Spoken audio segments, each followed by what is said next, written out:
Racing isn't easy, but experiencing it is. iRacing puts you in the driver's seat with the industry's leading sim racing game. Drive on laser scan replicas of the greatest racing circuits from around the world. Go head-to-head against other drivers chosen by skill-based matchmaking to ensure competitive racing at every level. Compete across all your favorite series. In officially licensed cars, engineered to deliver the most accurate driving experience possible.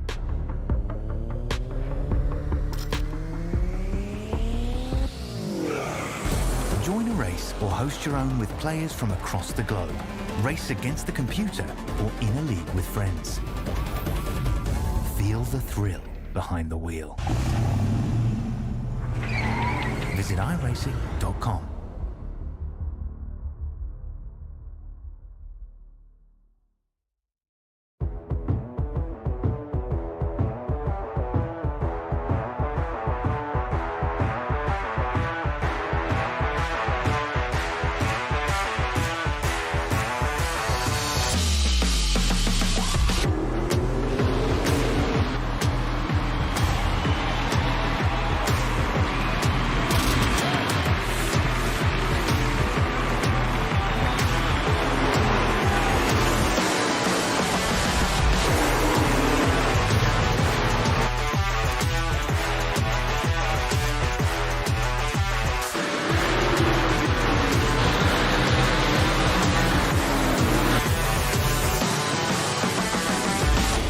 World of Outlaws Dirt Racing is available now. Download your copy today.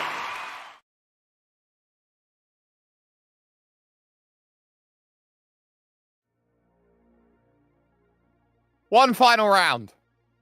One championship decided, another one still in the thralls of entertainment purposes. The DSL Welding Services V8 SuperCup reaches its third season finale here in Austin, Texas. It's the circuit of the Americas, and it is the West layout. So it is going to be a tricky and testing track for everyone to deal with today. This final round has seen a lot of trials and turbulations for a number of drivers in this field, but here with SimSpeed TV, I'm Jake Sperry, Brady Baldwin, alongside with me for the ride. We find ourselves today deep in the heart of Texas, this track which was built in 2012 to be this incredible racing home for American motorsport, has been effectively a fixture now for over a decade and has been the biggest Marmite circuit in the world. Brady, we have ourselves driving on down in to where this track finds itself. Mind the dizziness, but this is a really, really cool circuit to end the season out on, especially on that West layout where this is going to prioritize that stop-start nature that we're so familiar with most natural Australian racetracks. Thank you for the wonderful introduction once again, Sperry, and you touched on it perfectly. A lot of stop-start action on this West layout, 3.8 kilometers long, 17 turns anti-clockwise. We'd seen the real-life supercars battle it out on this layout back in 2013, so a long time ago, 10 years in fact, and these drivers tonight will be challenged on this layout, the big run, uphill run into turn number one, and then a lot of windy stop-start sections of the racetrack. Very difficult track to make a move and make an overtake, so it's certainly going to put a lot of pressure on these drivers here tonight, especially the guys in championship contention. I'll tell you what, you look at an outline of this circuit, kind of looks like, especially with this COTA West layout, like it's a bit of a remote control, like an RC car that you get to sort of, you know, there's a dial somewhere around there in the middle that you can just work on and go, hey, look, we can actually go pretty fast with this. But this is going to be cool. And one thing that these drivers will be looking at is the championship overall. And it has been pretty plain sailing in terms of that regard. Andrew Dyson up on top with 362 points. Of course, there is still that one final drop round to apply in. Thomas Freeman back by 70. No chance of catching that up. Neither that for Blake Warboys in third. But could lose that third position if he's not careful, because both Tim Mulford and Sebastian Varndell have the opportunities to find some points. They are tied at the moment, fourth and fifth. And Dylan O'Shea as well in 6th position might have the opportunity to jump up and take a few points away. Michael Taliancic finds himself in 7th position with Michael Whiting 8th, Blake Delaney and Ty Delaney 9th and 10th.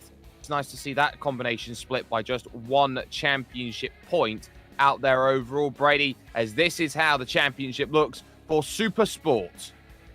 This is the one we'll be keeping a close eye on tonight. Ty Delaney and Luke Crum only separated by 6 mere points after 11 rounds. 1 drop round's already applied. We have been told that Luke Crum will need to outscore Ty Delaney by just 3 points in this finale, with the extra drop round included, to take the championship. So all eyes will be on those two tonight. Christopher Tomlin in the background. If anything happens to those other guys, he might be a sneaky outside chance to make it close in the end. But really, I think it's down to Ty Delaney and Luke Crum for this championship, and it's one we'll be watching very closely tonight. We absolutely will. And it will be a very interesting case of how you deal with this circuit. There's a look then over up towards Big Red. This is what they're dealing with. So 60 minutes of practice already done and dusted with. The 30 minutes they have of qualifying is currently underway. They have less than 9 minutes remaining in that. And then they've got a 36-lap race to contend with. The 3 tyre sets that they are allowed during the set of racing that they've got, and a fuel tank that is restricted to 66.6 litres, forcing the stop over the course of their action. It is a mostly cloudy circuit here today. Track temperature 24 degrees centigrade, 75 degrees Fahrenheit. So not really much in terms of temperature out there to help them really settle into this track. This is the sort of place that you look at and go, I would like a little bit of understeer to sort of work with, just so I can understand where the limit of grip is. When it's like this in these cold conditions, Brady, it can be a little bit, I would say, disingenuous at times when you're having to go through these very, very fast, especially that cut through to get back onto the circuit proper. That's where you're really going to start feeling, okay, well, do I have tyre grip or do I not? It is going to take a little longer to get tyres up to temp. It is an awkward little part of the racetrack, that little cut through, like you mentioned, Sperry, and certainly a fast flowing section through that piece of track. And then you go to the tight, twisty bits on the end of the lap as we see Martin Helen come around the tight final corner, turn number 17. This track is very much reminiscent of Winton in the fact that there's a lot of tight corners, a lot of stop, start, slow corners where you will wear out your front tyres quite quickly. So we'll be seeing varying setups from many drivers. Some might have a little bit more front end that could wear out very quickly on this track. Some might play it a little bit more safe, might cop a little bit more understeer, but may have a little bit more tyre life towards the end of the race.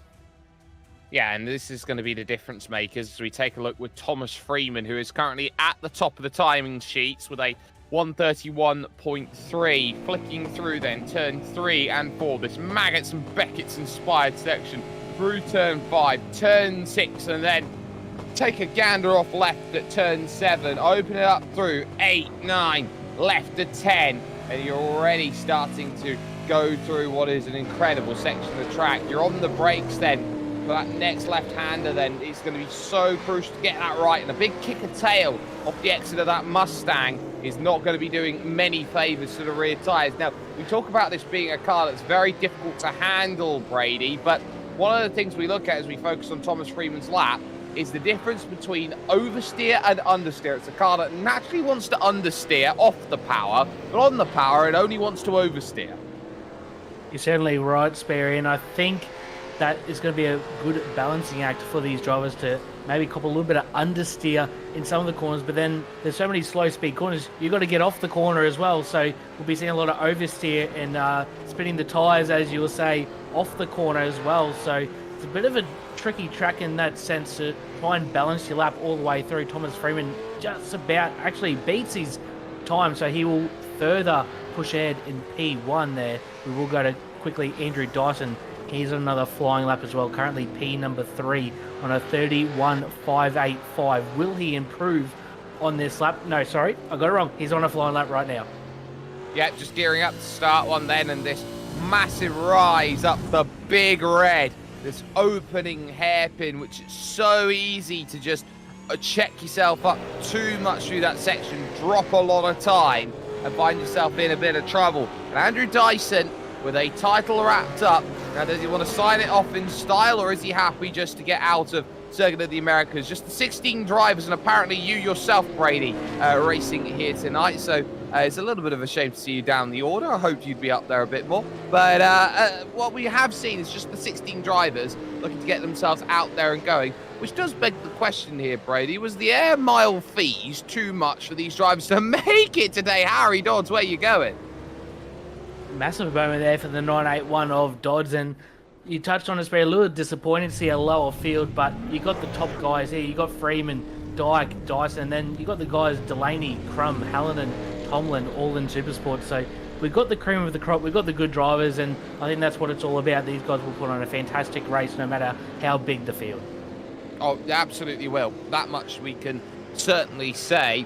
As off the power now is Andrew Dyson, just waiting for the back of the field to go forward. Now, we are keeping a close eye on Sebastian Varndel's efforts out here today, along with Tim Mulford's. Both of them are going to be key. Just about 0.3 of a second off the pace at the moment is the Pursuit Sim Racing driver. Varndell thought, or we thought at the start of the season, Sebastian Varndell could challenge for a championship. The pace hasn't been there to consistently manage that. But as we head through inside the final 3 minutes, 45 seconds, Sebastian Varndel's the sort of driver in the number 4 to keep a really close eye on. He's someone who could definitely develop as seasons go by and become a bigger and bigger threat over at the top of the table.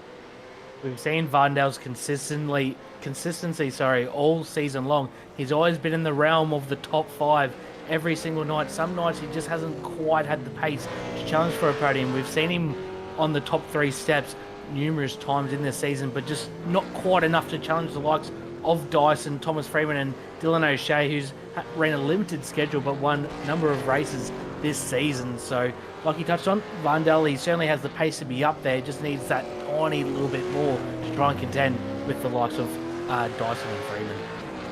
And there is Andrew Dyson. You can see how the car pitches under brakes in through that 11th turn on track, then leading through into that next switch back at turn 12. You're always trying to open up the section of road that you've got, and then immediately this double apex steer as you go through the left, which gives you that large arcing left-hander to bring yourself back through. And then you've got the big triple right, which is very much going to be a left-hand side tyre killer out there today. It's the sort of thing where you can run only a 5-gear set, and it certainly has the opportunity to work out there. But as Andrew Dyson is not going 298 kilometers an hour, heads into the pits, I would say that the speed gun would be a bit faulty if that were the case.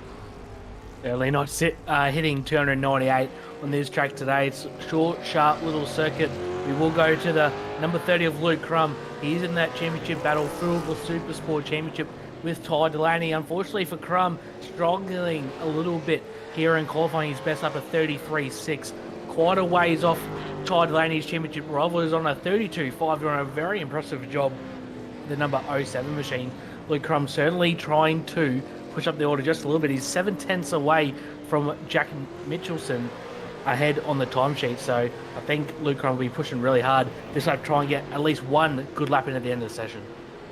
Yeah, that one good lap from Luke Crum is going to be key. Is currently, in comparison to Ty Delaney right now, 1.1 seconds a lap slower, which is not what he's wanting to get out of today. But we've often seen it. Luke Crum hasn't necessarily been Mr. 100% when it's come to qualifying, but when it comes to race pace, he's very consistent. And when other drivers in that category get into trouble, he's someone who doesn't, and is often unflappable in terms of the way they go about. Now, inside the final minute here, Brady, drivers here in this open qualifying session, what advantages do they have compared to other drivers out there or other types of sessions which run a closed qualifying session?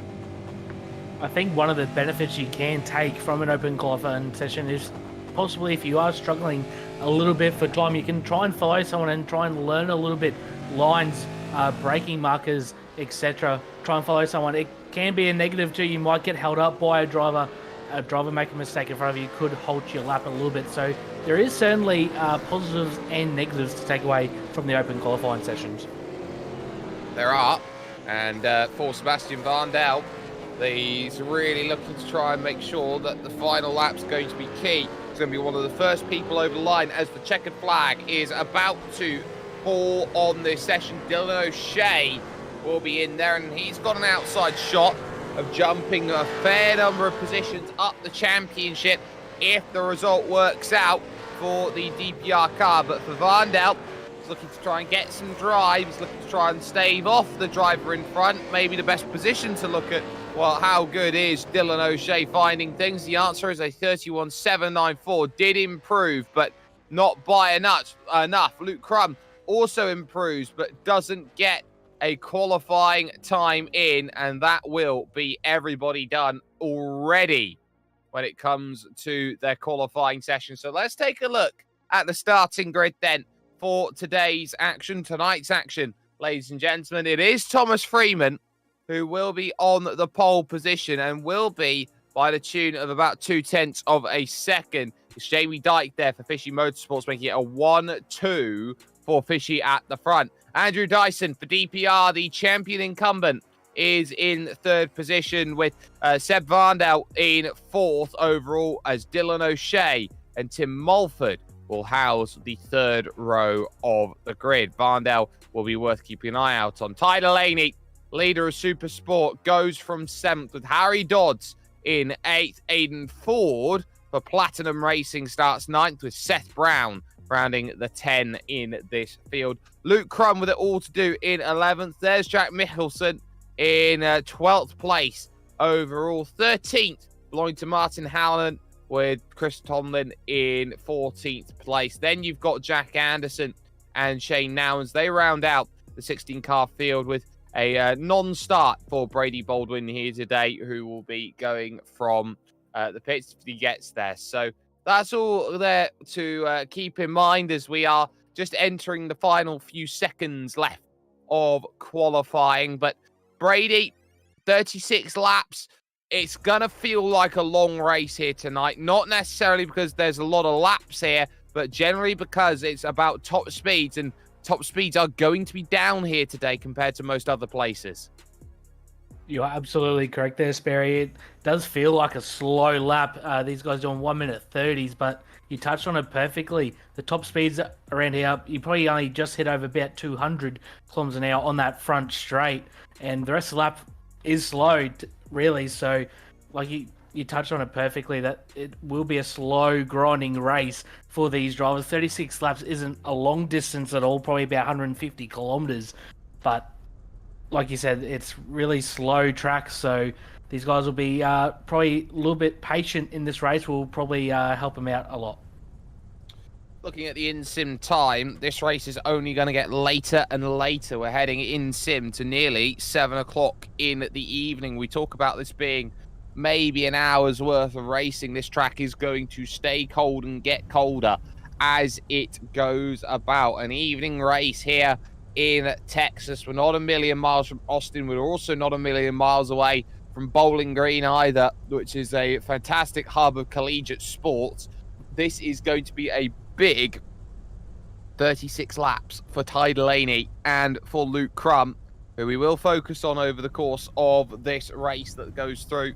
All Ty Delaney needs to do is hold the position he's in, and that championship is safe and secure. So, with a 2-minute timer to get yourself up on the grid, we are down to the final 30 seconds of it before we get ourselves through. If all the drivers are on the grid, they will also have that opportunity to start waiting on Chris Tomlin to get up onto the grid. And then we will have the opportunity to go through with a massive thanks to Inside Lane Productions, DSL Welding, and Double S Images for being main sponsors of the DSL Welding V8 SuperCup. But with everybody then now ready, 2 minutes has been scored, which will mean that the lights will come on here at Circuit of the Americas, and at the drop of the green flag, the lights will go out, and we are racing. Andrew Dyson gets away okay, but more troubles though for Thomas Freeman, who's a little bit slower, and up on the brakes into the opening corner. It's going to concertina up, and everyone's going to get a bit aggressive, and Varndell finds himself then on the wrong side of it then as he almost gets turned around by the two machines then of the DPR cars. So that could have been trouble in the early stages. Through the S's for the first time, it's Freeman, Dyke, O'Shea, Varndell and Andrew Dyson back in fifth, and Seth Brown's had a great start. Mega start there for Seth Brown. Got a really good launch off the line. He was challenging. He was 2 or 3 wide there with Mulford and Mitchelson coming off turn number 1, and he looks really racy so far. And back in the field as well, Luke Crum right on the back of Ty Delaney as well. So fantastic start there for Luke Crum in the number 30 machine. We will go on board the simrigs.com DPR 41 of Andrew Dyson. Unfortunately, he's dropped down 2 spots on the initial start, but looking big for the championship. He doesn't need to do anything too crazy as we quickly go back to Luke Crum and Ty Delaney. These guys battling it out for the Super Sport Championship, and Luke Crum's done what he needed to do off the start. He got the best start possible, and Ty Delaney possibly a bit of a poor start. He's dropped right back in the clutches, so Ty Delaney will be looking in his mirrors just a little bit, try and stay ahead of the 30 machine.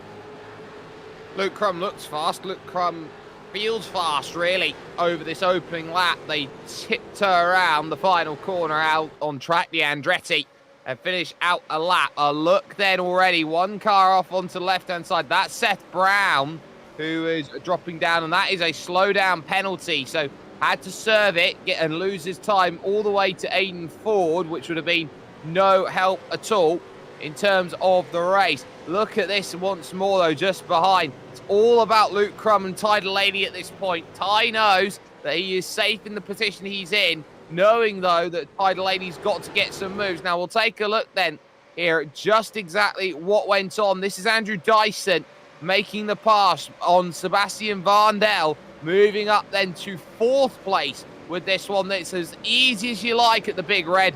Move being left, a lot of space being given, and holds on to position. That's a move just behind, though, there, Brady. It's Martin Hallinan losing out to Harry Dodds, all for the lead in the category. It's a big moment here for that side-by-side. So they look at championship lead in Super Sport, but I think Ty Delaney's trying to cover everything possible, and the door left open again, Brady.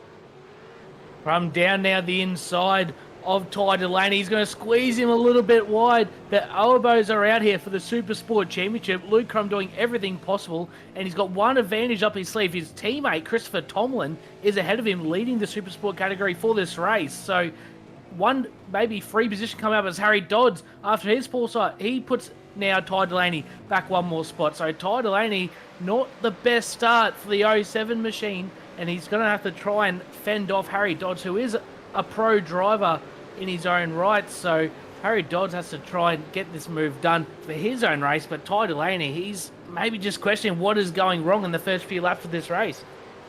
Started 7th, back now to 13th. Has lost 6 places in the opening 2 laps of this race, which is eye-watering, even in a reduced field like this one. But that's what they're going to be having to contend with here today, how they deal with the pressure they have to deal with. But at the moment, Thomas Freeman is your race leader. It's Jamie Dyke then in second, and Dylan O'Shea in third. The gap about a second and a half. There's the 98 of Aiden Ford. That was a car off in front of him, which I believe would have been Seth Brown making the pass, and also having a little bit of track extend to get that sorted. It's still going to be on here with Crum, actually now it's Tomlin and Delaney. So absolutely dispatching. Tomlin's going the wrong way, and he's going to have to try and get through. Delaney gets a bit of door. As it stands, it's Luke Crum who's got the championship. A few corners ago, it looked like Tomlin just slowed down to let his teammate Luke Crum by. That invited Harry Dodds down the inside. There was contact made, hence the 3-way little scrap there for a few corners. And unfortunately, Ty Delaney, he didn't take advantage of it. He hasn't made up any more ground, but Harry Dodds looks a little bit racy at the moment, so we'll see if he can get past Luke Crum. It will be important for the 30 to try and hang on, because 3 position now gap between Crum and Delaney. This could decide the championship as it stands. So, and these guys do get bonus points as well for clean races. Harry Dodds He'll have a look down the inside. He won't get it done there at turn 1. I'll quickly touch on it once again. These guys do get bonus points for a 0 incident race. So we'll have to see how these drivers fare during this race with that. Well, you can see the scraping on the panel on the side there of a certain Mr. Luke Crum. So it makes me think that if that were the case, that would be nice. But I doubt that that's in the availability systems for them here at this point of the race. Still, though, it's going to be crucial to work on that gap and build some time on that gap. What will be interesting as well is how the DPR cars go about handling the leading 2 fishy cars at this stage of Freeman and Dyke. They're trying to close in. Dylan O'Shea might have to move out of the way for Andrew Dyson to go and have an attack if he's not quick enough. It could be the case for the 2 DPR cars. They might try and mount a challenge. One of them might do an alternate strategy to try and split the 2 fishy cars. If they have enough pace to close the gap, we will go to a replay once again. This is Harry Dodds, the 981 machine. Very nice slow-mo, up on the curbs, 2 wheels. Typical V8 touring car action there, Sperry. Absolutely, you've got to use all the circuit. And if you use all the circuit, well, sometimes you can't be afraid to jump up onto 2 wheels from time to time. That much we definitely know outright. Another little look from Harry Dodds, and I wonder if he's showing his hand a little bit here. Always trying to get in the mirrors, always trying to find the pass. Yes, it's rule 1 of the Sim Racer's handbook. Get large in the mirrors, try and find a pass. But when you know you're doing it and you're never close enough, is it really worth it at that point? Sometimes I don't think it is. I think he's just playing mind games, potentially, with Luke Crum in front, trying to maybe force him into a mistake. He got really close there. Harry Dodds got a fantastic run throughout that back section. He'll go down the inside, and Luke Crum will give him space. He won't fight it too much. He'll let him on through. Harry Dodds looks like he has a little bit more pace to burn at the moment, so that will leave the top three in Supersport all together now. Crum, Tomlin, and Delaney, and Martin Hallonen right in the battle pack as well. He can't be discounted either. No, I definitely... Oh. Ty, that was a bit close, wasn't it, to the back of Christopher Tomlin? That could have been trouble in a heartbeat. I don't think it's going to be the easiest thing. Martin Hallonen, though, does definitely have a chance to get close, and that much we can see. So here's another look at it, and we talk about, well, how close is it? How close is it? How close? Yeah, you're underneath the spoiler, which is a very, very unique feeling to have. It's not often you get so close you're actually fitting underneath it. You might have been able to see what mechanic work needed to be done underneath. He was certainly very close for comfort there to Delaney. A good job not to make any contact there with Tomlin. So I'll give him kudos, but he wouldn't want to get any closer than that. He's going to try and pressurise Tomlin once again. It's a really tight battle pack between Crum, Tomlin, Delaney, and Hallonen as we go to the V8 SuperCup battle pack on screen. 11 through to 14, but this is 1 to 4 in the Super Sport category tonight, and pretty much most of them are doing pretty similar lap times at the moment. Luke Crum was a little bit slow that last time by, obviously battling with Harry Dodds. We go on screen, Jack Mickelson now on the back of Seth Brown. Seth Brown, another slowdown penalty for the 51 machine by the looks of it. So unfortunately, Seth Brown's copying those slowdown penalties and losing spots, unfortunately. There'll be another one. Yeah, and this is what makes the Circuit of the Americas track so difficult, is the fact that if you take a little bit out, especially through the chute, that's where you got to go through the cut-through. That's where you're most likely to pick up that drive-through penalty. This is a circuit that does require drivers to stay within the lines, and it is going to be one of those tracks which hasn't really changed that much since it started. As we take a look, this is what we're talking about. It's this right-left, and that's a stone wall as Stonewall gets there, Brady. 4 tyres over the white lines. Yeah, I think that is pretty obvious there, unfortunately, for Seth Brown. I think he'd take 2 tyres over the white line, but I think he was 4+ on that one, so certainly worthy of a slowdown there. He'll try and have to keep that under wraps for the rest of the race, try and tidy it up. But Jamie Dyke, I'm impressed with his pace here tonight. He's been a little bit off in the last few weeks, hasn't really quite had the speed to challenge for a race win. Maybe at the back of the podium at best, but he's really challenging his teammate Thomas Freeman at the moment. He's actually pulling away from O'Shea and Dyson. So number 8, he's really impressed me here tonight, Sperry. Yeah, I'm impressed as well by Jamie Dyke. He certainly proved that he had a turn of pace here at COTA in qualifying. He's looking to try and convert that to a great race result. But the one thing that we do know is he's not going to jeopardize that race result at the expense of Thomas Freeman. He will wait for license to go and attack. And once he gets said license to go, all right, boys, you can fight, that's going to be where he's going to work. The next group behind, though, third and fourth, I love the Simrings.com DPR team. They are that sort of team that is there for a laugh, is there for a bit of fun, but at least at some points when it comes to what they're racing with, they can get serious. I think we've touched on it many times in our interviews with Dylan and Andrew. They just love racing hard, even between themselves. So I don't think there'll be anything love lost in this race. It looks like Dylan will actually let Andrew by pretty easily there, so that's a little bit surprising. I thought he might have raced him a little bit harder, but I think he's probably letting him by to let Andrew have a go at the top two. We will go to another replay. Shane Nowens, I don't think that's the correct way to go around that corner, Sperry. No, I don't think so either. Did very well to get that stopped and not loop the car around even more, trying to get on the power. Now, a lot of drivers try and keep the power on to try and drive out of a slide. That is the correct way that you're told to do it, but sometimes just holding the brakes, letting the car slide about on this surface, which is a slick surface with cold conditions, you really get a sense that, okay, I might need a little bit of a break when I'm actually, in the end, eventually find myself turned around. There's a bit of reminiscent of a dirt speedway moment, entry into that corner there, which I'm pretty familiar with, but yeah, it's probably not the best thing to do in these big V8 touring cars. We're back on screen.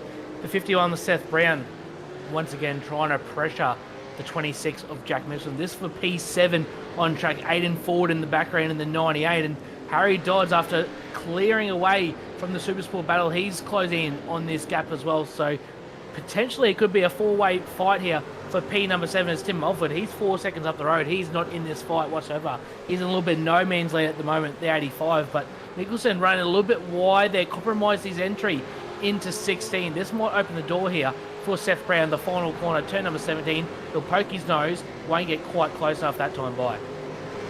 Yeah, but you will have a mistake off the exit that will say, you know what, I might like this, I might want it, I might try and get a move. And you know what, I think he's going to manage it here, up the hill, in towards the opening corner. And at least for the moment, it looks like it's going to be all plain sailing and sorted for that. So is able to jump up through, gain that small place, and manage to find that in a way that's wanted. Though flicking through the lefts and rights, this is where this next station is going to go through. So this is 11th and 12th on the bottom, which means that it is going to be a case of 12th and 13th. So it's going to be Tomlin and Delaney. Delaney trying to get back through to limit some damage being done by Luke Crum in 11th place. Big off for Aiden Ford up the road. He had a massive moment there down the hill. Big lockup. He got in, nearly got in the back of Mickelson, just scraped the wall. So unfortunately Ford has lost a few positions there. We'll pick it up on the SimSpeed replay. Coming down the short little run in this tight left-hander. Looks like he just locked the rear brakes. Avoided Mickelson, luckily, but put himself in the fence. Not too much damage by the looks of it. Lost a few spots. That's gifted Luke Crum another spot, very importantly for this championship. So Luke Crum will now try and push ahead. He's up to P10 now. He'll try and push ahead, try and stay in front of Aiden Ford if possible. That one spot could be crucial in the finale of this championship. Every point helps, always has done, it always will do, but if you can find points, you can find drivers to overtake and continue in that vein, eventually points will become 2 points per place and then 3 points, and that's how you sort of see it. Delaney having a little search to the inside. It's all about exit there, maximise the exit from one Mr. Luke Crum. Because he's able to maximise the exits, it means that there's nothing really there on the power for the Holden to really do about it. You're certainly right, and Todd Delaney, I thought might have had a little bit more for Christopher Tomlin at the moment. Just looks like he's struggling just a little bit. He hasn't converted his qualifying pace into the race, and Tomlin's doing a really good job at the moment. We've seen him run up the front of the Super Sport category all season long. He's third in the championship for a reason, and Delaney just struggling to get anything done. And Hallinan, he's still right there as well. So these guys are going hammer and tong for this second in class, while Luke Crum, he's sort of streaking away just a little bit in classes. Delaney will have another look down the inside. He won't definitely get close enough that time by. Yeah, definitely wasn't able to, and we certainly know that getting close has been one of the keys out there, so that should be worth getting in mind for. But at least right now it is going to be about these two who have been trading all season long. Let's talk about these two in terms of what it means for a season. Brady is round. In fact, we won't talk about it because that might be Nowens potentially, or Aiden Ford. Sorry, who's in trouble. So Aiden Ford finds himself on the wrong end, and he's now around. Yeah, a simple little mistake there for Aiden Ford at turn number 17. Just lost the rear end on the drive off the corner. Just got a little bit too excited. Backed in to the guardrail there on the inside. Lost his rear wing, so they'll certainly hamper his performance. That gives Ty Delaney one spot to close up back to Luke Crum. So one benefit for Luke Crum, he doesn't have the pressure of the faster pro driver of Aiden Ford in behind him. But the downside that he's lost 1 point essentially to Ty Delaney in that battle. Yeah, so that's an extra point that goes away, and for Ty Delaney, it's going to be more work to try and close that down. Might still be in a good threshold, but the further up they get through the field, the larger that threshold grows, and that's what's going to be the care that's needed over the course of this race. Tell you what, though, it is some great pressure from these two, and we were going to talk about these two before we were so rudely interrupted as they went through. Seems like every time this season, Brady, if one driver wins, the other driver has a bad race, and it's been all like that. Jack Mickelson, I think, has just become the next victim of it. Another simple mistake there on the power for Jack Mickelson. A massive moment there through turn number 15. We'll try and pick up a replay of it when we can. But you've touched on it perfectly. It seems like it's just to and fro between Delaney, Tomlin, and Luke Crum all season long. We will go to the SimSpeed replay on cue. Jack Mickelson, a massive moment off turn number 15. Got the wiggle on and unfortunately couldn't save it. He did get into the fence, so not too much contact there for Mickelson in the 26. He'll continue on and live to fight another day. Tried to catch a slide, and that's the sort of place you don't often expect a slide coming off of the exit there of the triple right-hander, but so easily that can just open out and be troublesome. Now, here is Sebastian Varndell in 5th position. Now, was racing in the opening lap with Andrew Dyson. Now, look at this for contrast, all of a sudden, is going to be nearly, I would say, 12 seconds off the pace, and that's going to be something which Sebastian Varndell is going to have to really focus on, because he is now 7 seconds back. He's got a 6-second gap. This is where it gets lonely, and that's more troubles there for Mickelson, I do believe. Turn 12 now, catching a victim. Another mistake, unfortunate mistake there for Mickelson. Done it all on his own. Once again, got the curb a little bit wrong there in 11 and 12. So mistakes starting to creep out of some of these drivers. We're 12 laps into this race. We've just started the 13th lap. These tyres will start to get worn out, and we see another mistake for the 26 machine. Looks like, he just got the curb a little bit wrong and maybe just flicked the car, unsettled the car on exit of the corner, and unfortunately had another spin. So they'll send him down the order a little bit more once again. He's actually decided to come into the pit, so he's taking his pit stop right now. He will be pretty tight on fuel to get home from this point, but with the safety car will help out and a little bit of fuel saving, he should be able to make it home. High tide egg circuit this, and I'm not surprised he's come in to get a new fresh set of tyres, because he probably would have gone off after that second spin with a couple of square tyres to add on to the dramas, to say, no, I can't drive on this, I need a round wheel, not a square one at that point. So would be able to go back out again. It does mean, though, that the duo of Luke Crum and Christopher Tomlin gain one on Ty Delaney out there at this point. So that's going to be key. There is, though, Jamie Dyke, who we just saw.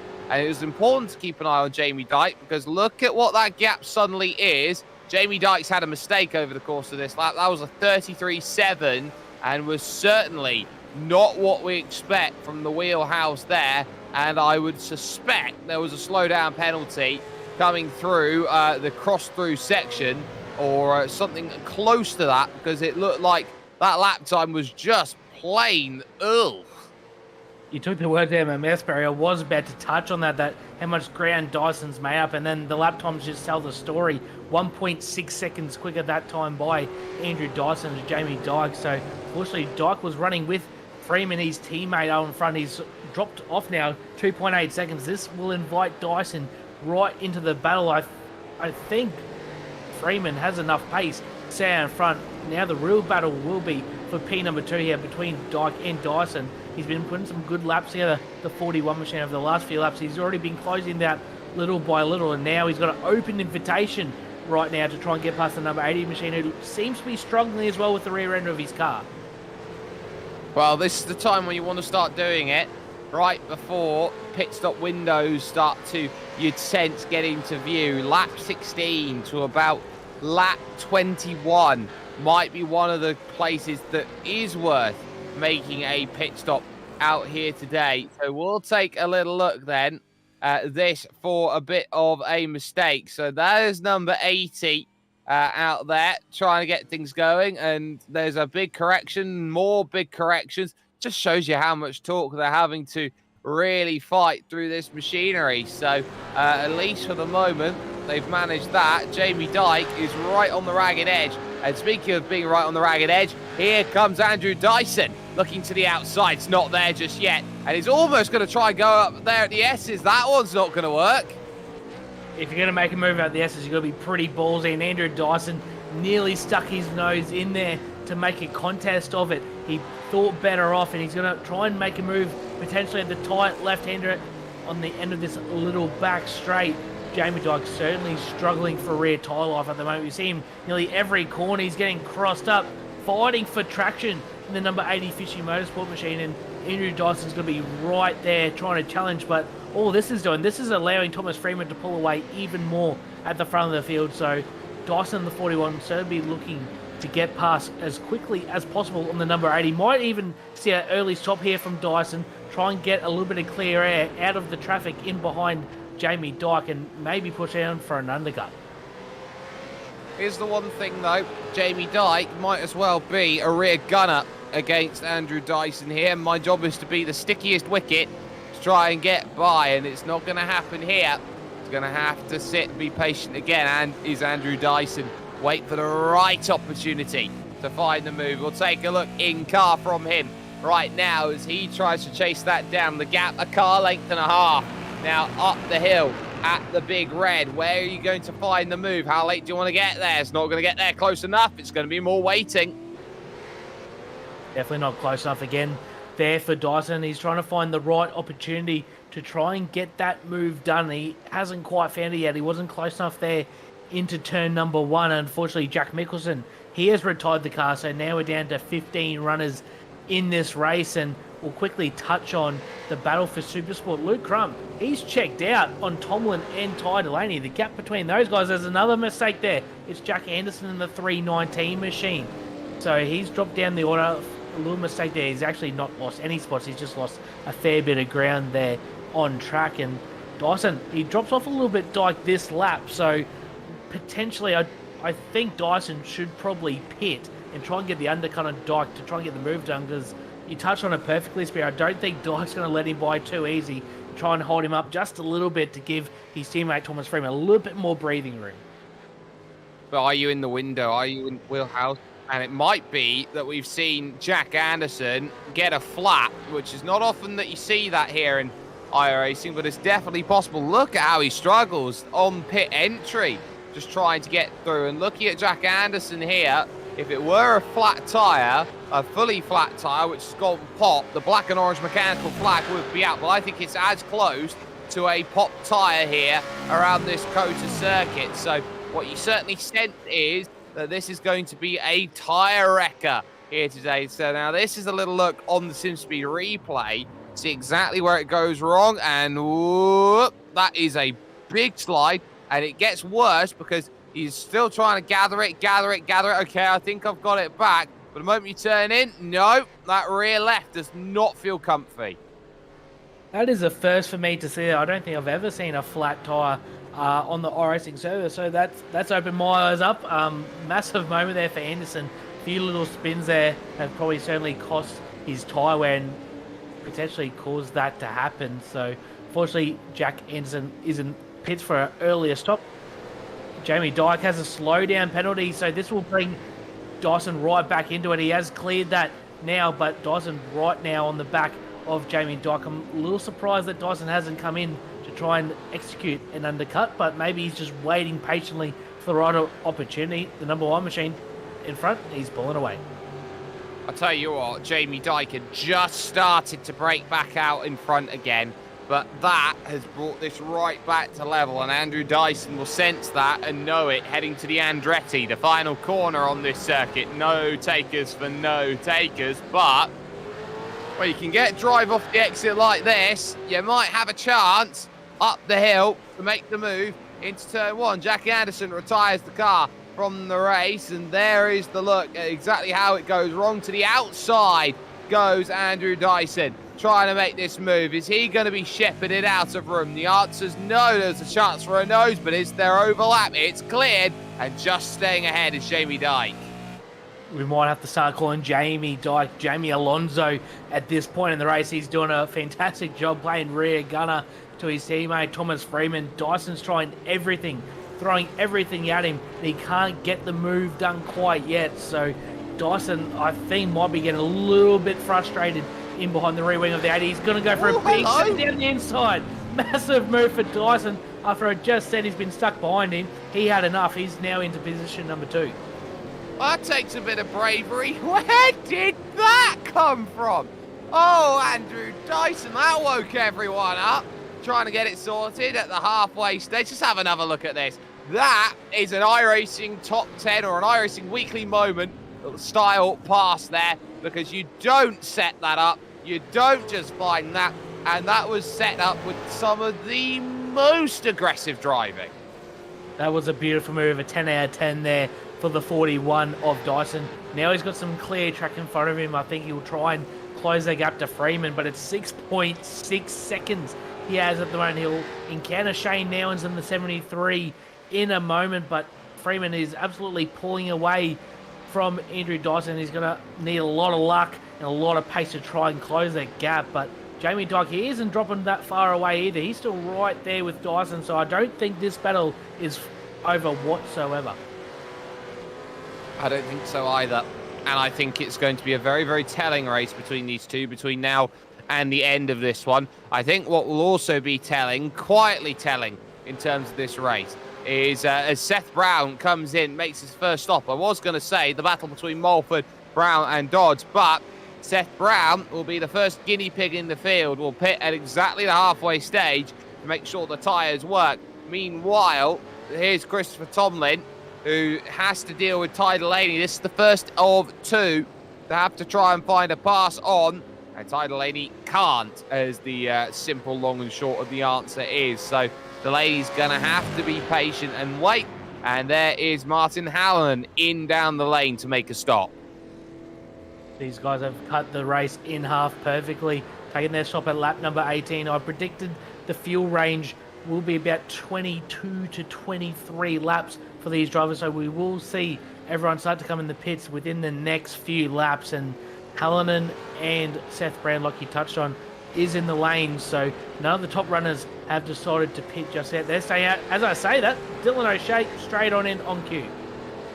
Yeah, so lap 19, Dylan O'Shea decides to go in, and this is the sort of circuit where, yes, you do get that sense that you're using a lot of tyre, but at exactly the same time though, Brady, would you say you're not really having to deal with as much of the accelerator just because you're on a track which is so slow and so twisty?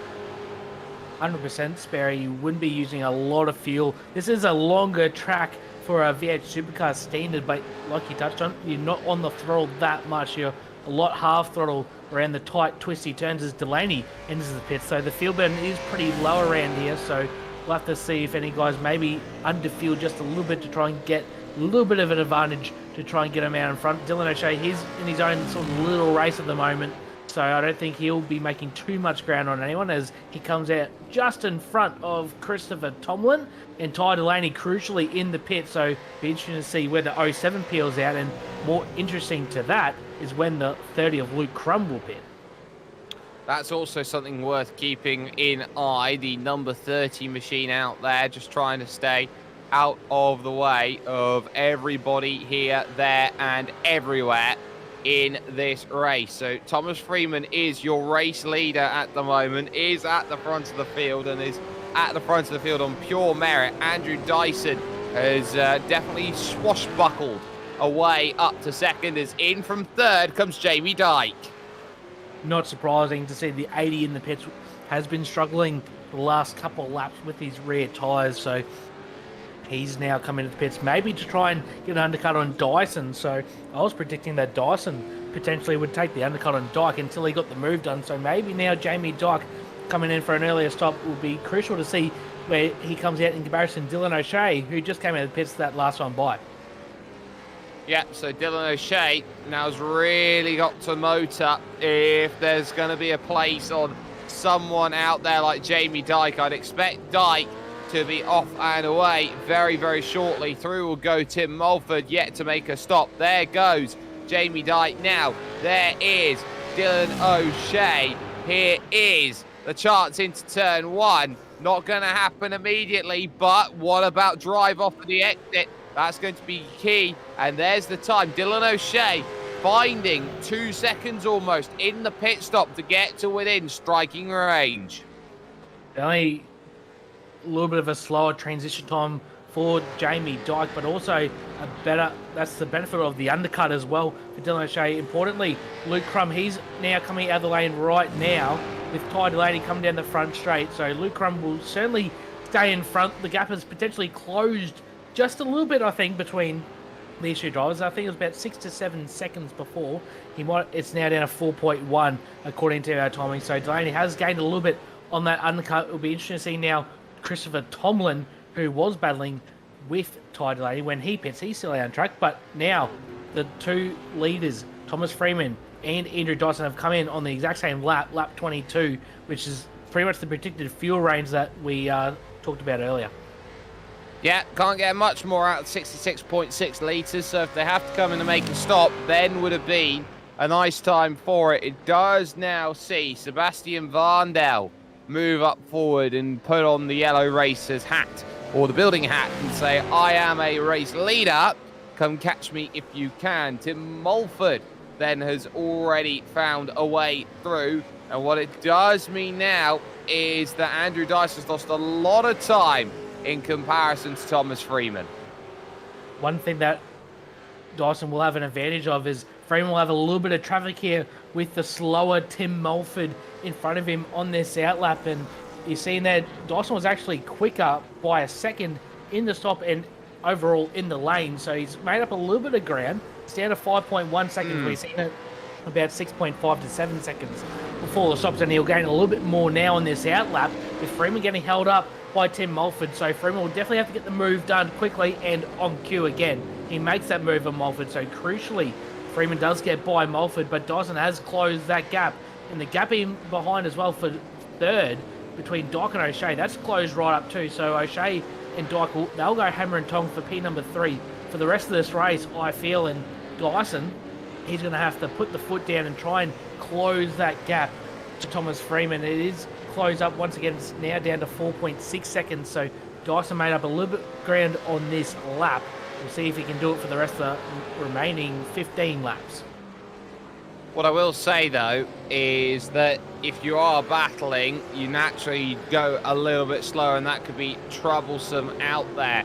Tim Mulford has certainly looked fantastic over the course of this race, and that's why he's up in third. But he had every right there to battle that position, Brady, because that was a race for place between third and fourth, despite the differing strategies.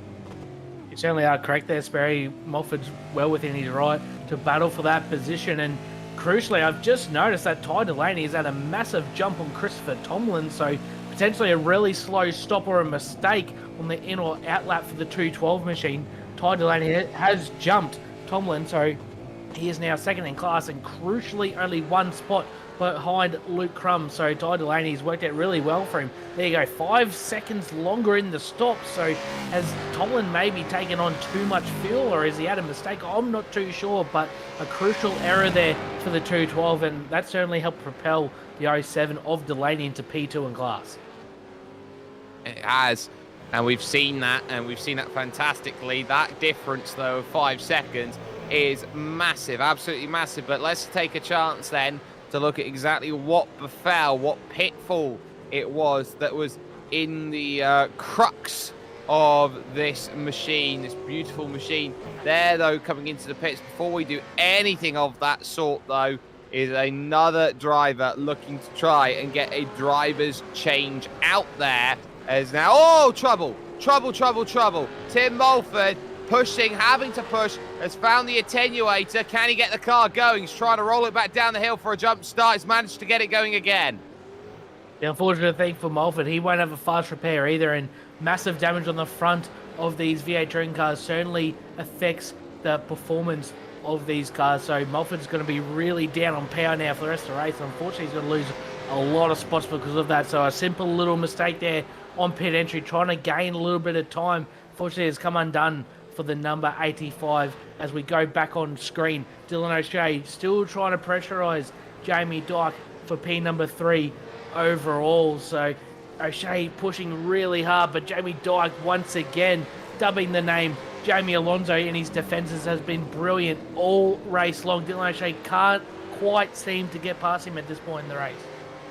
Well, I don't think his name's Jamie. I think it's Jaime right now, with the way that his Iberian-style defence is certainly working at this stage. So Dylan O'Shea, if he wants that move through, he's going to have to do something quite fantastic about it. Speaking of, Seth Brown, who has now just made the pass on a slow Sebastian Varndell, making a mistake just, I believe, coming out of the pits. So tells you all you need to know, really, in terms of where his mindset is and where he wants to be racing. So down the hill through the S's, this is where it goes wrong, Brady. Out of the pits as well for Varndell. Oh, looks like a potential slowdown at turn 1. Looks like for Varndell has slowed right up, unless he's letting Seth Brown by for I'm not sure what reason. So I'm probably detecting a potential slowdown there for Varndell, because it looks like he's getting on the gas once again, looking to pressurise his teammate in the 51 machine. Either that or playing the fuel safe game, which is always an option. If you've underfueled the car by a little bit, you can go out there and make a pit stop and get back into position.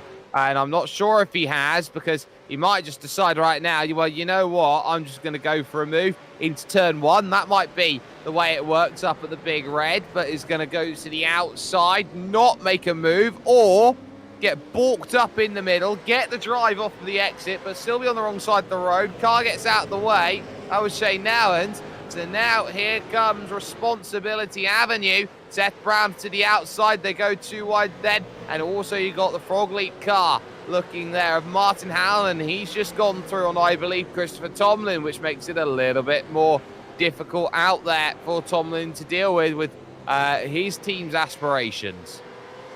Sorry, I'll correct you there, Sperry. It's actually Harry Dodds and Luke Crum battling out for P7 overall. So Luke Crum trying to get another position over Ty Delaney, who has actually closed the gap quite well over the last few laps. So Luke Crum trying to get the move done on Harry Dodds, who seems to be struggling just a little bit in the 981 machine. So could be a potential for championship deciding move here for Luke Crum if he can try and get past Harry Dodds in the next few laps. Well, try as he must. Ty Delaney's going to have to find some qualifying lap times and get things done. Let's take a little look at this replay. Look at how magnificent this battle is. And this is where you've got to try and get the move done. So having to go to the outside to try and find the move, that's not going to work. Then trying to go back to the inside opening up and under. You're on the outside for the triple right, which is never ideal, but if you can hold it around the outside, couldn't quite hold it around, but looking once more for an up and under that's not there. This is brilliant stuff, or was brilliant stuff, between these two of Brown and Varndale. They're certainly going at it, and being teammates isn't holding them back, as I'm currently watching Luke Crum and Harry Dodds. They're going at it on the exit of turn number 1. Massive moment there. Dodds driving very defensively down the front straight, all the way down the left-hand side. He does not want to give up this position to Luke Crum, and all this is doing is inviting the 07 of Delaney into this battle. So Luke Crum might be getting a little bit frustrated at the moment. He's got some pace to burn in behind the 981, just can't quite get anything done in this stage of the race. He might try and have a look down here at the bottom of the hill. He does big move, Dyson-esque, down the inside, a little bit of contacts made, runs him wide, more contact on the exit of the corner, Sperry. This is absolutely going off.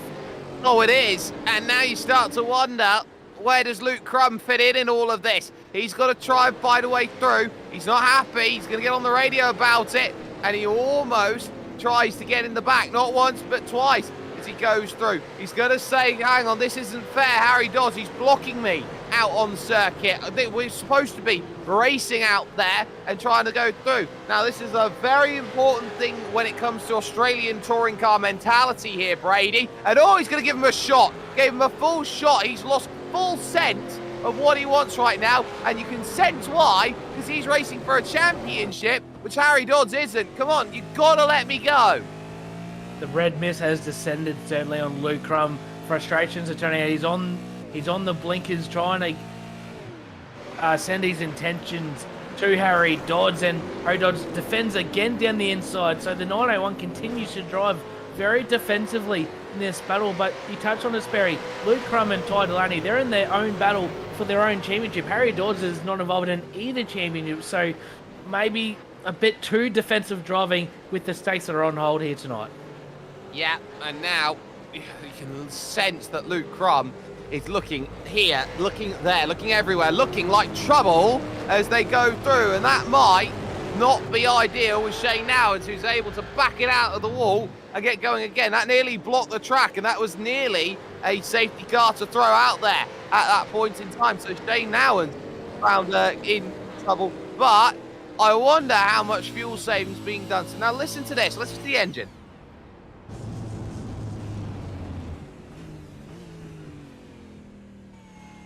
That's a lot of fuel saving. Certainly right out of it there, going down the front straight for Delaney. So maybe a few questions on the 07, whether he's going to make it home. Sebastian Varndale, he's now down the inside. No, sorry, Seth Brown defending the position on his teammate Seth Varndale. They're still going at it. Dylan O'Shea, he's got the move done on Jamie Dyke. That's for position number 3. So currently, Dylan O'Shea will occupy the last step of the podium, but I don't think Jamie Dyke's going to let it go that easy. He's put on a very impressive performance here tonight, Jamie Dyke. And again, struggling with the rear tyres, Jamie Dyke. We've seen it during the first stint of the race, struggling with the rears after a few laps. And once again, looks like again that Jamie Dyke's just struggling for grip. Here is a mistake, big mistake there for Jamie Dyke at turn 1. Really opens the door for Dylan O'Shea to swing on by and take that 3rd position. We do expect a couple lockups, and a couple lockups we've seen there. So O'Shea finds what he wants. Luke Crum has finally dispatched of Harry Dodds, which is a big, big achievement for him in this one. Up now into 7th place, knowing that someone like Harry Dodds couldn't afford to really block much longer, couldn't really afford to find the position. You're starting to sense that the tyres now might be a small hint of a factor. Ty Delaney's also lost a place because Tim Mulford's recovering and might start to get in the mixture as well. It shows you just how far off they are. They're a minute off the race lead. And the Phoenix Racing Team car there of Tim Mulford's trying to get something going. Seth Brown breaking away from Sebastian Varndale, but look at that. That is an eternity now left to catch that next position. 37 seconds to reach Jamie Dyke. How on earth do you break that far in 29 laps? I really think that those two guys, the teammates battling it out for so long and so hard, certainly not helped them out in their battles to try and advance more forward in this race. They're really just consolidating at this stage for P5 and 6. They're really nowhere compared to the top 4. And importantly, there is 3 positions between Luke Crum and Ty Delaney. So if it finishes like this, these guys will be a tie for the championship at the end of this race. So either Ty Delaney needs Harry Dodds or Tim Melford to try and re-overtake Luke Crum, or Ty Delaney needs to try and make a move. But at this stage, it's going to be a very interesting end of the race for the Supersport Championship. One thing I don't know is the drops, or not necessarily the drops, but the tiebreakers. Who's got tiebreaker on who out there? I'd suspect that it's Ty Delaney who's got tiebreaker, as they all now shuffle through this next left there of 11, looking towards turn 12 out on track. And this is just simple, really, for Luke Crum. Run. He touched on it perfectly, Sperry. He just needs to run, make no mistakes whatsoever, keep his head down. He's got 7 more laps this time by. He needs to try and hold off Harry Dodds. They've been in the wars the last few laps, so I don't think Harry Dodds will be particularly too nice to him if he gets to the rear bumper of him. So Luke Crum he needs to do his best Jamie Dyke impression, try and hold off Harry Dodds as best he can for the end of this race. Because remember, Harry Dodds is in the Super Pro category, so is Tim Mulford, so they're naturally going to be a little bit quicker than Luke Crum. So, like you touched on, he just needs to run. Needs to run. You're starting to sense that Harry Dodds is trying to angle for an overtake back that might be massive, with Tim Mulford behind as well. Offense sometimes is the best defense. It's overtake or be overtaken from time to time, and that might be what the concern is. Your lead gap right now is at 6.3 seconds in this field. Thomas Freeman ahead then of Andrew Dyson, and this is what's making Thomas Freeman a force for next season. Yeah, this season hasn't necessarily gone the way he's wanted to, but it's still in P2 in the championship, a lonely P2 in the championship. And on top of that, the only driver really consistently week on week who has been any form of threat to Andrew Dyson. Exactly right, Sperry. And Freeman's been ultra consistent. He's been on the podium, I feel like, nearly every week of this series, and he has challenged the DPR guys of Dyson and O'Shea quite regularly. Just some weeks hasn't quite had that 5% extra to overcome the 41 machine, but the fishy cars seem to be really sorted out here tonight at COTA. Thomas Freeman, he's got a big gap and he's still pulling away from Andrew Dyson. Jamie Dyke, probably a season best performance for him tonight in the number 80 machine. So certainly showing the Fishy Motorsport guys, they've been doing the hard work this week. A lot of laps around this track, and they're certainly putting on a fantastic performance to finish off season number 3 here tonight. I think they are as well. To see them 1 and 4, I think, is a testament to the fact that they can make a pretty good run of things. There's another look now, this time by Seb Varndell, is to the outside. At what point is all of their antics really costing them in terms of this race? And now what can you really find? As still there's that gap, but Ty Delaney has certainly dropped a long way back. I don't think that number looks very, very good, whatever it is for Ty. Ty Delaney's got it all ahead of him. Unfortunately, he's just dropping back more and more on the timesheets. Luckily for him, he's got a 12-second gap back to Tomlin to alleviate any further position. And look at that. Look how much time he was shorter than Harry Dodds in the pit stop. Nearly, 2.7 seconds. That's a fair bit of fuel in a limited fuel tank capacity. So, man, no wonder he has been fuel saving, because he might have just underfueled himself just a little bit. So, fortunately for him, he's got his foes now in Harry Dodds and Tim Mulford trying to get a spot on Luke Crum up ahead as we go back to Jamie Dyke and Dylan O'Shea. Once again, these guys have been going at it. I feel like this whole second stint, and Jamie Dyke has not left Dylan O'Shea alone whatsoever. He's going to try and make this move for P number 3 and try and end the season on a high.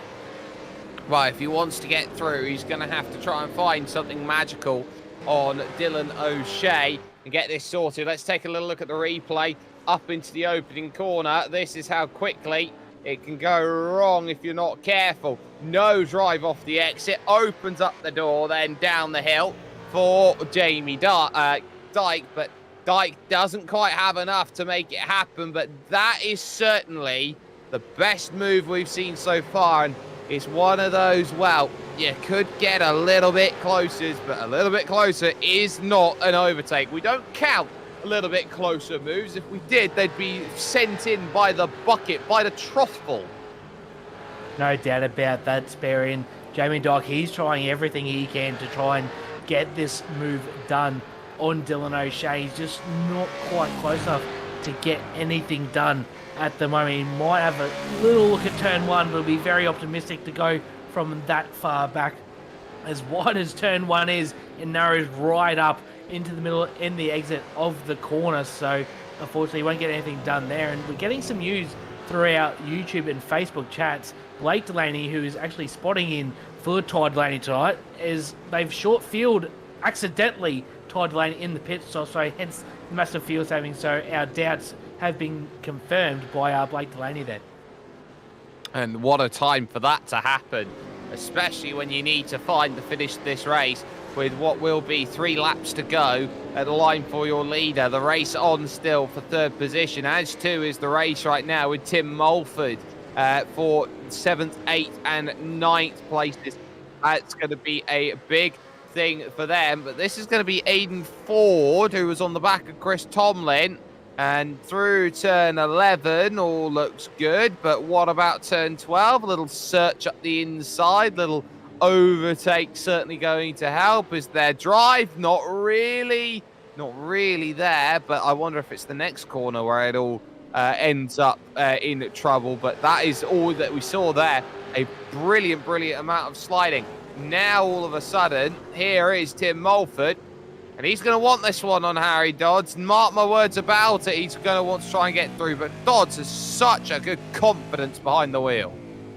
You're certainly right there, Sparian. Mulford's just trying to probably make up a bit of ground that he lost with that unfortunate mistake on pit entry that we did pick up earlier, so he might be a little bit dirty with himself, I think, under the virtual visor. He's going to try and make up any spots he can, try and recoup a half-decent result. He started in 6th and was running in that top 6-7 for all that race until that little mistake on pit entry. So this is for P number 8 at the moment.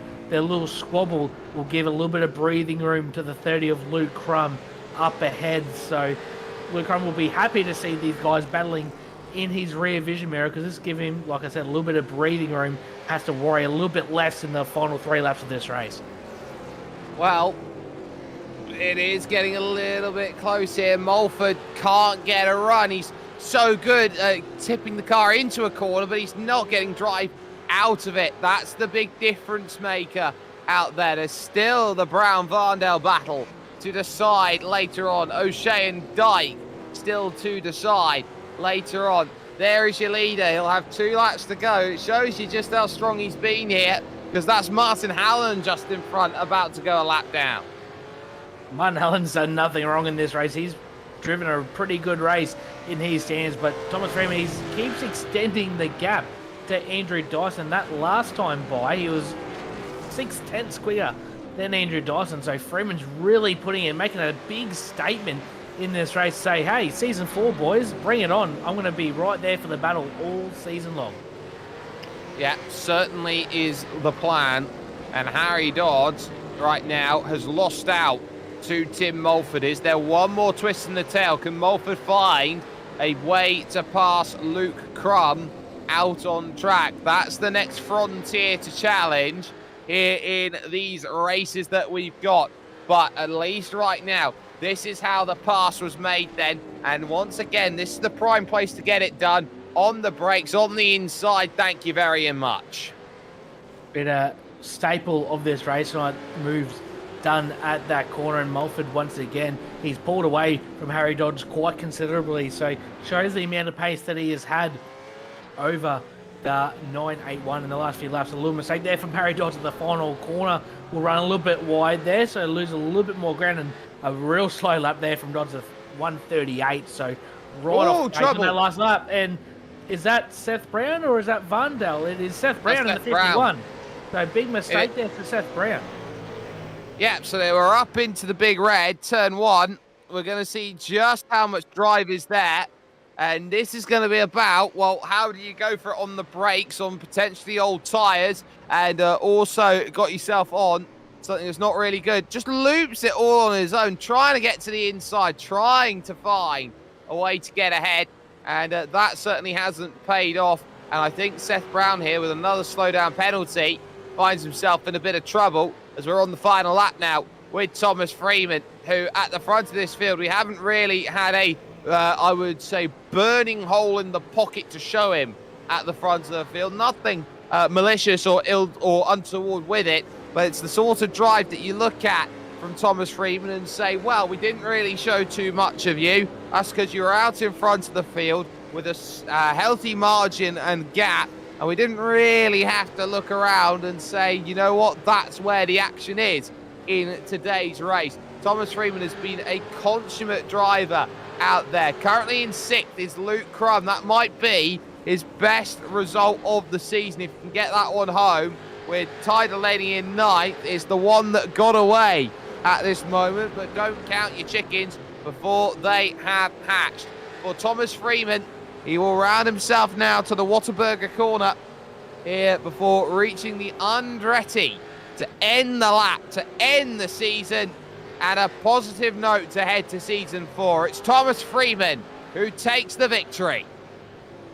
Very impressive performance there from Thomas Freeman. Big gap back to the 41 of Andrew Dyson. He'll finish in P number 2, and he will claim, I assume, the championship for the DSL Welding Services V8 SuperCup. Dylan O'Shea will hold off Jamie Dyke for P3, but the battle is on. Luke Crum is now in P6, Ty Delaney P9. Importantly, Harry Dodds let Ty Delaney by 2 laps ago. So Ty Delaney got that one extra spot. Luke Crum, he's trying to pressurise Seth Vandel for P number 5 after that unfortunate mistake for Seth Brown in the 51. So I think still as it stands, 3 position difference, it still will go to a tiebreaker by our calculations that we've been told pre-race. So it's Luke Crum has honestly done all that he can. He's driven a brilliant race, didn't quite show his qualifying pace, but I think that's been a thing that he has done all season long. He hasn't been the best qualifier, but in the races, he's kept his nose clean. He's been consistent, and like you touched on, Sperry, it will be his season best result, P number 6. He's done all he can now, and we pretty much got to wait and hear now what will happen with that Super Sport Championship. We will, and it looks like for Ty Delaney, this is going to be a case of look very, very nervously at the timing sheets and the championship standings. Do they adjust? Do they change the way that we need them to? And as he goes over the line, he has run out of fuel. One more lap, one half a lap. That would have been that would have been gone. But let's get our unofficial classified results then here from the Circuit of the Americas, the final round of the 3rd season of the DSL Welding V8 Super Cup. It was, in the end, Thomas Freeman who was able to pick up the win. As we can see, a lot of donuts there at turn 1 in a time of 55 minutes and 58 seconds, won by a margin of 10.8 over Andrew Dyson and Dylan O'Shea, the Simrings.com DPR cars, 2nd and 3rd. Jamie Dyke would finish 4th ahead of Sebastian Vandel, and your Super Sport category, Victor Luke Crum. 7th would belong to Seth Brown, with Tim Mulford trying to recover in the race in 8th place, with 9th belong to Ty Delaney, who will have the very most nervous wait out there of anyone, and Harry Dodds rounding out the top 10. We'll look over the page and see where everyone finished after that. Aidan Ford and Chris Tomlin were the last finishers on the leading lap, leaving Martin Hallinan, Shane Nowens, Jack Anderson, Jack Mickelson, and a certain Brady Baldwin and Jai Schultz with 0 points available to them.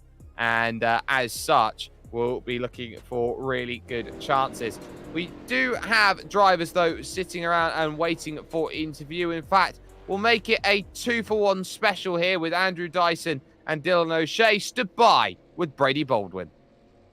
Andrew and Dylan rounding out the season with position number 2 and 3. Had a fantastic battle between yourselves all race long. Dyso, first off with you, seemed to struggle just a little bit compared to Thomas Freeman tonight.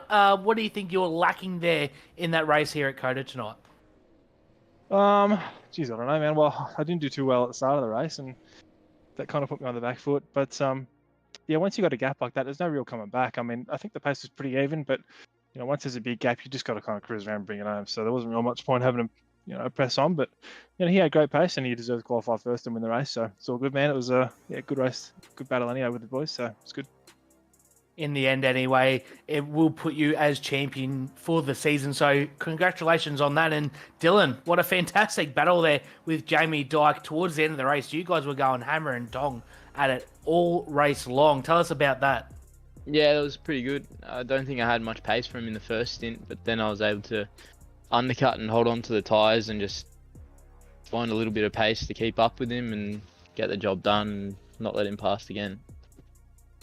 Well, we can't really do a preview for next week because there is no next week. The season is over. So I'll hand the floor over to you guys to give out your shout-outs and thank yous for the Season 3 of the DSL Welding Services V8 SuperCup.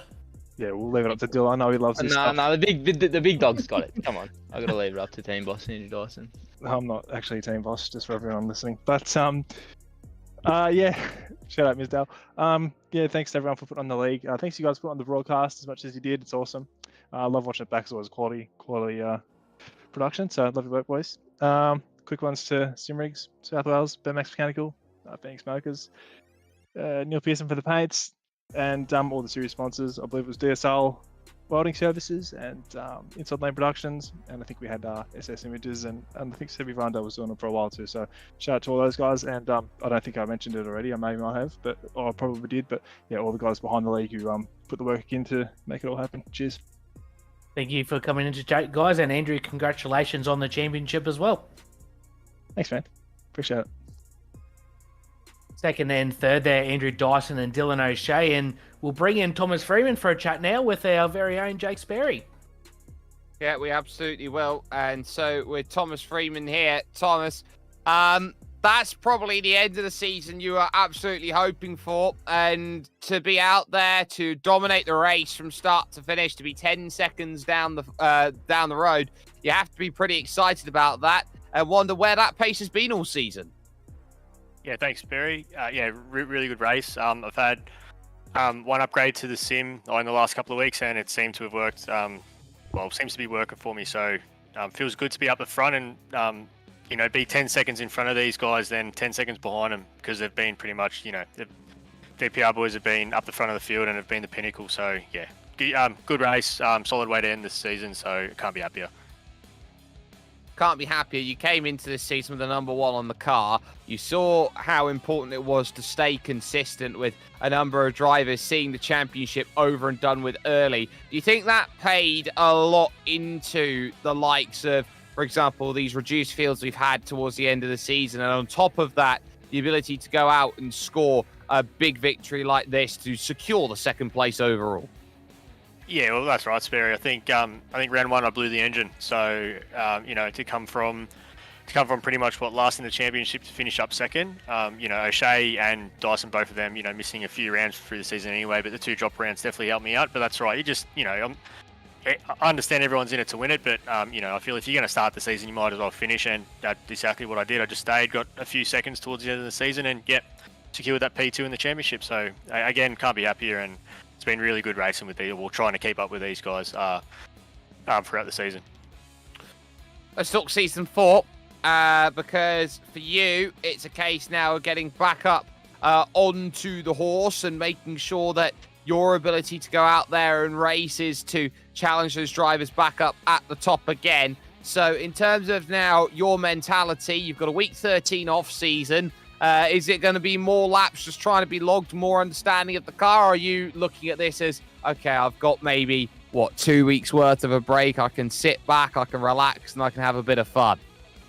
Yeah, it'll be a bit of both. I think especially now with, Scops is running and also, Logitech's coming up. So, I mean, you want to do laps in anything, whether that be GT3, GTE car, or the V8 SuperCup. Just stay in the sim, and try to understand where you can go a little bit faster. You see, you got Dyson, you got O'Shea that race Scops. You got Gilliam, you got Corey Shepherd. It can be done.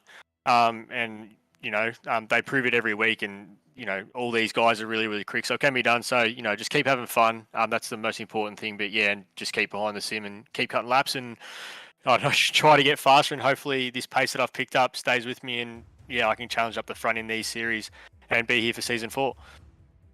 Well, you definitely had the pace here today. That much we couldn't argue with you. So for a victory here at Circuit of the Americas, shout out sponsors who gets it done. Yeah, thanks, boys. So thanks again to SimSpeed and the DPR boys. First off, it's been a great season racing with them, and cheers to them guys actually for sticking it out throughout the season and giving us something to chase. With sponsorship, I'd like to thank just Fishy Motorsports off the bat. They've been supporting me pretty much since we've joined. It's been an early start. A new team, and we always try to get faster and faster and get these teams up the front with the fast guys. Sponsors, just Parramatta, Peugeot Professional, ICT Batteries, DC Shades, Isuzu Utes, West End Motor Group, and Adrenaline Racing as well. Oh, and also Precision Training Racing as well, or Racing Training. No worries at all there. Thomas Freeman picking up a victory to end the season here at Circuit of the Americas. Brady, you taking the walk, familiar walk so far this season down the garages, and you found your way to Luke Crum. Well, we've just received word that Luke Crum has won the Supersport Championship by 1 mere point, which is absolutely incredible. Luke Crum, season best performance for you in P6 tonight. Tell us about the race from your vantage point in the number 30 machine. Thanks, boys. Yeah, absolutely stoked. I just had to come out tonight and just win. I just had to win the class, like not hold back and just go my hardest. The last couple of rounds, I buggered up because I was trying to play the championship game, and my teammates are all like, "Crummy, just get out there and do your thing," and that's what I did. I just got out there and drove my heart out, and yeah, luckily I've come away, and yeah, only 1 point, but that's all you need, eh?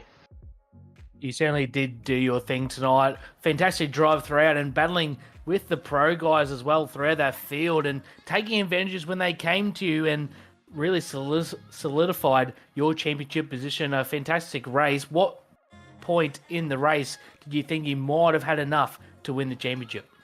Honestly, not until probably the last 6 or so laps. I thought, I could actually do this. I was trying not to think about it all race, and I was talking to my mate, my teammate Chris, and I was like, oh, we're doing this, doing that, and he had a hell of a race tonight as well. So we were talking about that, and he was doing well, and I was just saying to Chris, I was like, oh, I'm just doing my own thing. Oh, I've made a spot, and yeah, it was really good. I was pretty impressed because I sort of tacked on to some of those pro guys, and I didn't really hold up, so I was in pretty good headspace for that.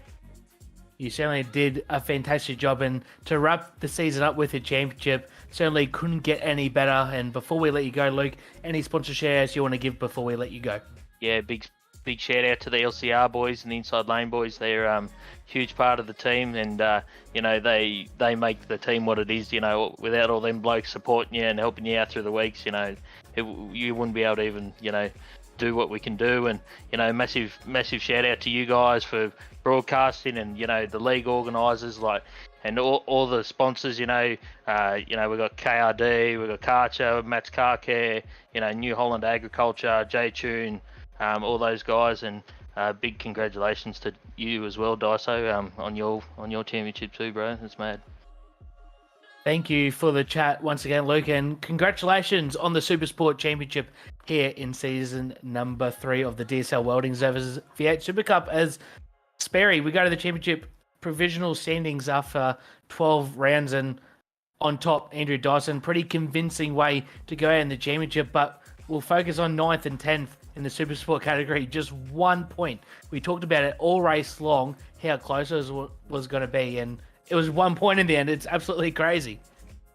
Yeah, it certainly was. Apologies if you heard anything, ladies and gentlemen, there of industrial language, I think is the word we're going to use. But I'm pretty sure we're going to see that championship just get closer and closer and more brilliantly fought when next season comes along. But 1 point, couldn't ask for much better there. That came down to the wire, and a couple of mistakes here and there from certain drivers certainly put everyone in together. Andrew Dyson on top, 359 to 315. That's a big number to try and close down, but next season could certainly be all the difference maker on that. Want to give a massive thanks to everyone who has been brought together through this series. The DSL V8 SuperCup, the third season, couldn't be done without DSL Welding Services, the title sponsor, along with an Inside Lane Productions, and of course, Double S Images. You want to make sure that you check out those in terms of some quality pictures. The Circuit of the Americas, a road here in Texas that is done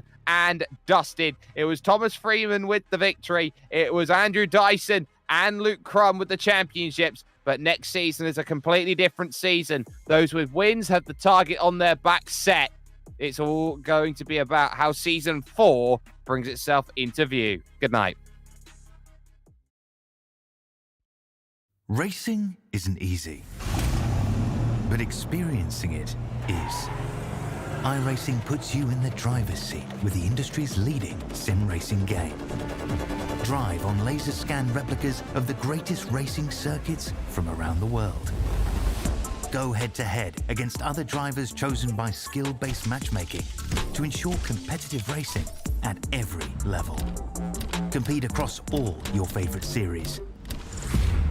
In officially licensed cars, engineered to deliver the most accurate driving experience possible.